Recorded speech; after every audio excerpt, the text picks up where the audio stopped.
Bonjour à tous et bienvenue dans cette nouvelle vidéo. Aujourd'hui je viens vous parler de l'entrepreneuriat pour la bonne et simple raison que je me suis lancée dans l'aventure il y a quelques mois maintenant, ou je peux pas dire semaines, il y a quelques mois. Alors c'est tout le tout début pour moi, donc je vais un peu vous parler dans ces prochaines vidéos parce que je vais vous en faire plusieurs de comment ça s'est passé pour moi. Enfin, de ce que j'ai fait en tout cas, de ce que j'ai entrepris. Après exactement de mon parcours, peut-être que je le ferai dans une autre catégorie de vidéos, mais là j'ai envie de vous donner un petit peu des conseils parce que j'aurais aimé tomber sur ce genre de vidéo.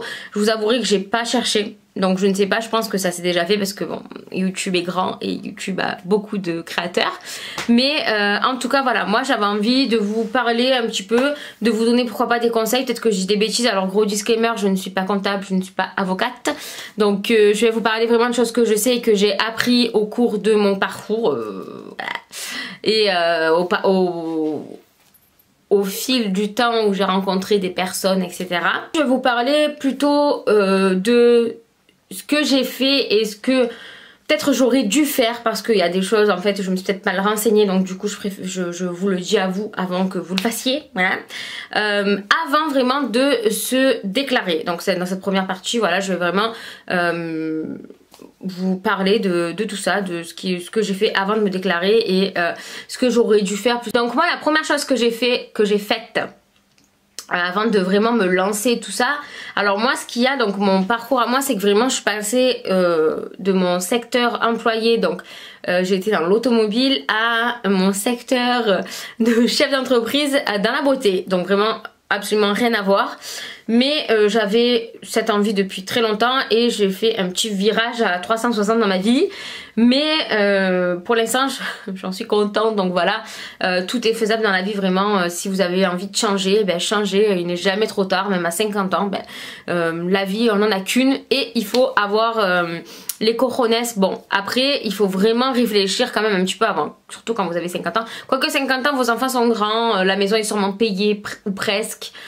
Donc peut-être aussi, mais à mon âge à moi j'ai beaucoup réfléchi parce que bah, du coup j'ai mon mari maintenant, on a un appartement, lui il a son travail mais on a des voitures, on a des assurances, on a des ci, on a des là.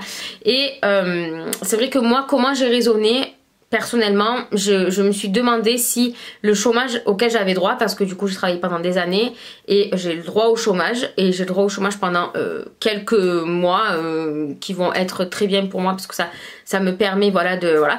Alors j'ai réfléchi si est-ce qu'avec mon chômage tout ce que je dois payer tous les mois, ça se paye grâce au chômage, voilà, pour pas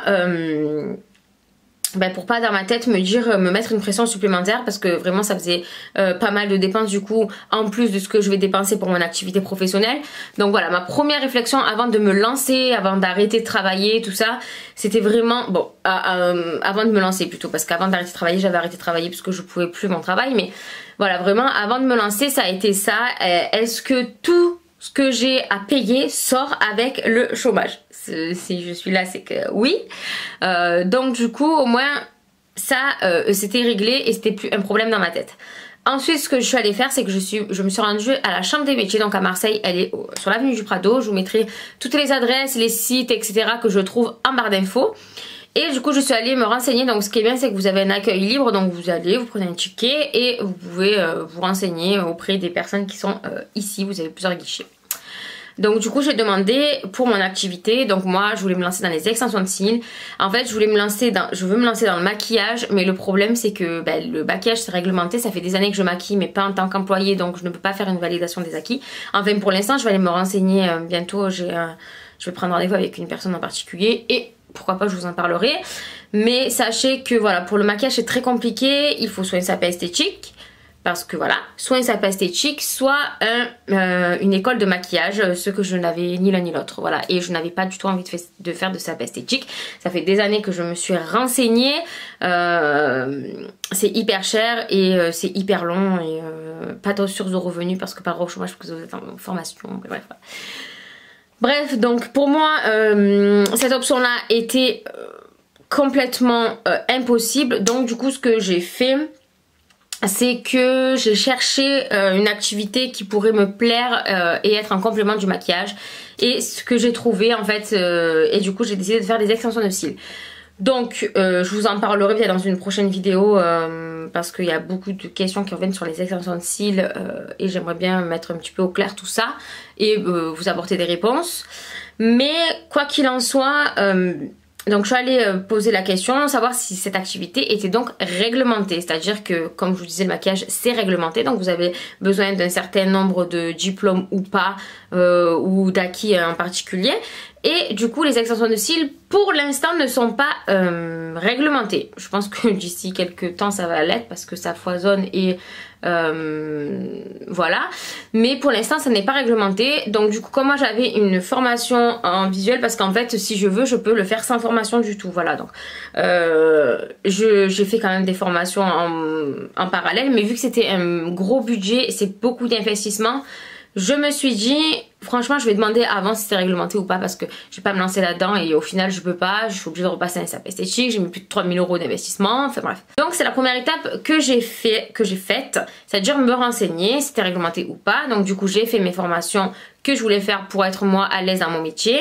Et en fait, j'ai fait ma formation en août et j'ai commencé à me déclarer en janvier parce que j'avais vraiment envie de commencer une année. Au final, je me suis fait avoir. Enfin, je vous expliquerai dans une autre vidéo où vraiment je vous parlerai de mon parcours à moi. Là j'ai vraiment plus envie de me concentrer sur des conseils et quoi faire, on va dire, plutôt que de vous parler de moi, ce que moi j'ai fait ou pas et de ce qui m'est arrivé.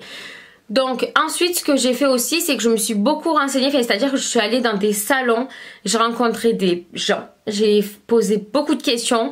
Voilà, les salons c'est vraiment très très bien. Donc moi j'ai eu à Marseille le salon des entrepreneurs qui s'est passé je crois en septembre ou en octobre, enfin bref, c'était vraiment bien, j'ai appris beaucoup de choses, il y a beaucoup de conférences, il y avait Instagram, Facebook, enfin c'était vraiment génial.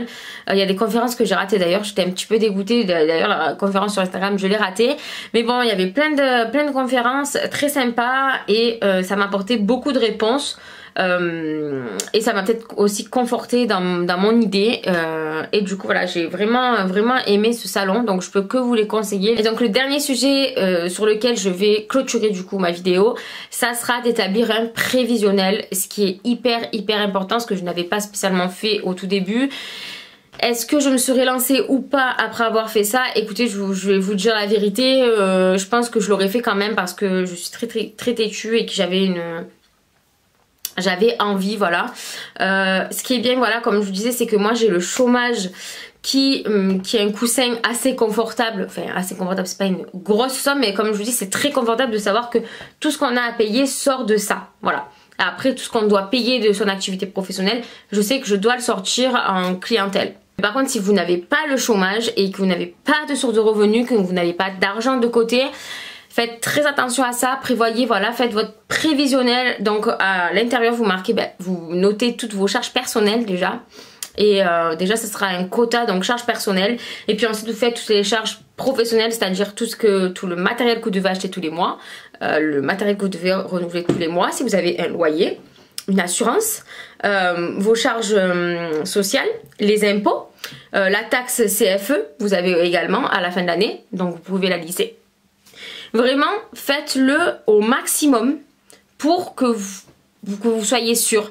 Parce qu'en fait, je vous explique, la première année, les charges sociales, vous les avez pas spécialement parce que vous aurez peut-être droit à l'ACRE ou pas. Normalement, on est un plus grand nombre à l'avoir. Bon, moi, j'ai toujours pas eu ma réponse, mais je vous en parlerai dans une prochaine vidéo. Et la taxe CFE, elle est équivalente à 0 la première année. Donc c'est mieux de prévoir gros pour savoir si votre projet est viable. Comme ça vous savez tous les mois à quelle somme d'argent vous devez sortir et si c'est possible ou pas. Voilà, par exemple moi c'était 2000 € tous les mois et pour l'instant j'en suis assez loin parce que c'est très long de se faire une clientèle. Mais je sais que voilà, j'ai toujours le coussin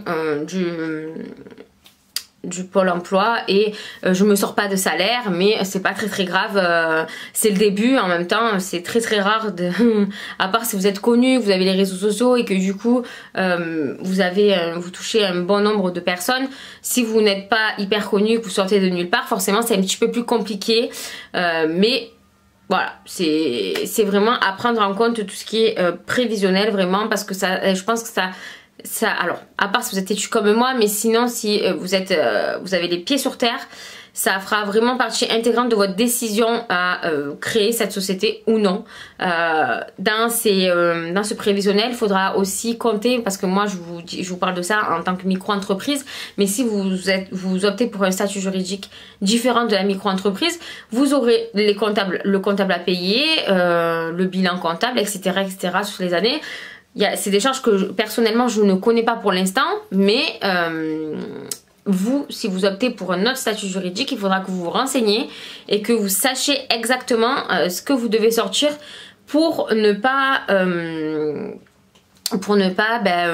partir à l'échec directement et vous donner un maximum de chances pour réussir. Et bien voilà, écoutez, j'espère que cette vidéo vous aura plu, vous aura été utile. J'espère que j'aurai été claire et concise.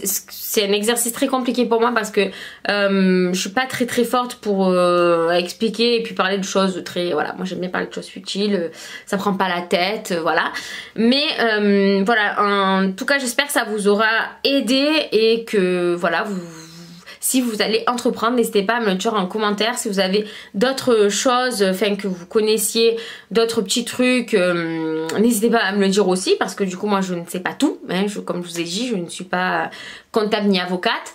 Mais en tout cas voilà, je suis assez contente de pouvoir faire ce genre de vidéo, en espérant que ça pourra aider quelques personnes. Et puis écoutez, moi je vous retrouve très prochainement dans une prochaine partie pour vous raconter un petit peu plus en détail ce que j'ai fait du coup pour en arriver là. Et voilà, je vous fais des gros bisous et je vous dis à très bientôt.